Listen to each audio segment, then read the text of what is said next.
SMT Nation, we are back. Nation, AT&T put out their earnings today for the Q4 of 2024, and then they also kind of closed out the year, and then they gave their 2025 forward-looking guidance, and the market responded. You know, the street really liked what they heard, and the stock popped to the tune of like more than 6%. You know, Verizon just reported, and they had a really good quarter too, but it didn't pop like this. And I want to talk about that here in today's video. Before I get started, please do like and share, subscribe if you're new here, and turn on the bell notifications icon so you never miss an upload from the SMT.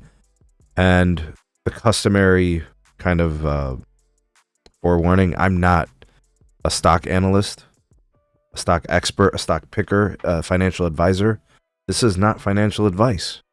We're just looking at how the industry and the stock market are connected. Okay, so AT&T surged. There's a couple of reasons why.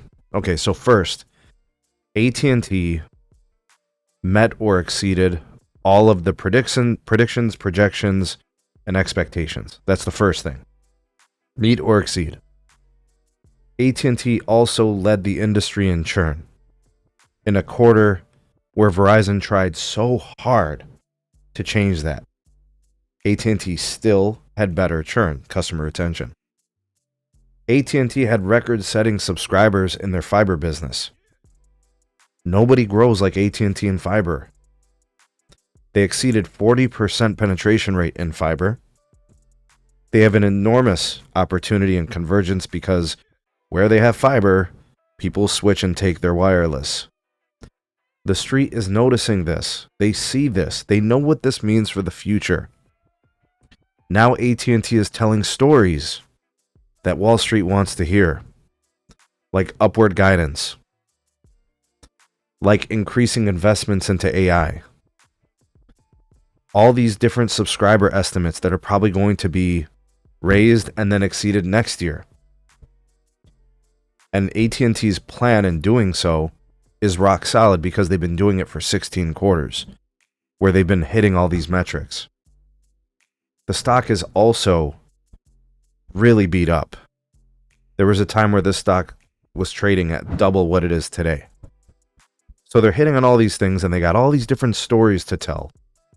Subscriber growth in wireless, improved revenues, improved margins in wireless, winning in fiber, the convergence piece.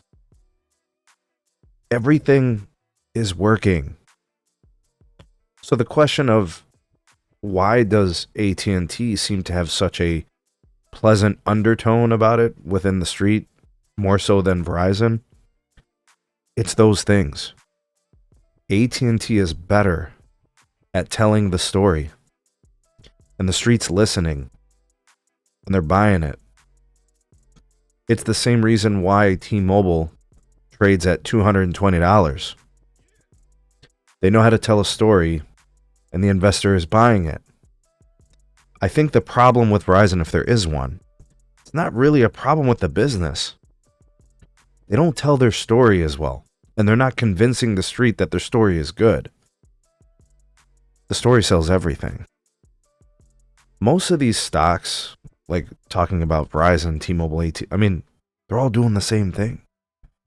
Their free cash flows are close. Verizon is the highest. Their revenue growth is all kind of like the same, I guess, like recently. Now that Sprint's no more and T-Mobile's kind of stabilized as its bigger form company. Like, what are they doing differently? You know, margins, ARPU. Like, you would actually say, like, Verizon's doing all those things. But Verizon isn't received by Wall Street the way that the other two are. Do you see what I'm saying? It's the story. The things that the street wants to see, they're getting it from AT&T right now and T-Mobile. And they're not getting it from Verizon for whatever reason.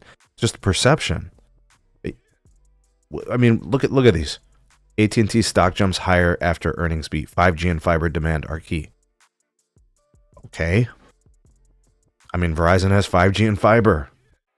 Do you guys see what I'm saying? T-Mobile is investing in fiber, and they're the 5G leader. Do you see what I'm saying? AT&T earnings, wireless subscriber adds top estimates. AT&T stock surges as Q4 profit soars. This is all positive. And Verizon actually in most ways did better than AT&T.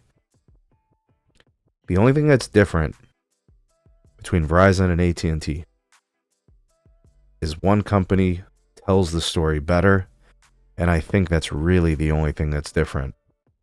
And I think that's why we see the street buying AT&T. They're buying the story. Their numbers aren't necessarily better than Verizon's. By the way, Verizon is acquiring Frontier. They're going to pass AT&T in the number of fiber passings. I think they're going to pass them by like 1 or 2 million addresses or something. If they're not going to pass them, they're right there. There's a lot of stuff there, guys. There's a lot to unpack. What do you guys think? Why is the market so receptive of AT&T? Why do they not have that same warmth towards Verizon? Why is T-Mobile, which doesn't have the strength and financials that the other two guys have, why is T-Mobile viewed like that compared? Like, what's going on here? What do you guys think? Hey, your proposals, your hypotheses are gladly accepted. You're not going to be right or wrong, but give me your reasons why you think that is the case. Not financial advice, not stock advice. Don't sell or buy shares based on this video. This is just a commentary video about how the market seems to receive the telco. Like, share, and subscribe for more. Turn on the bell notifications icon to never miss an upload from the SMT. We out.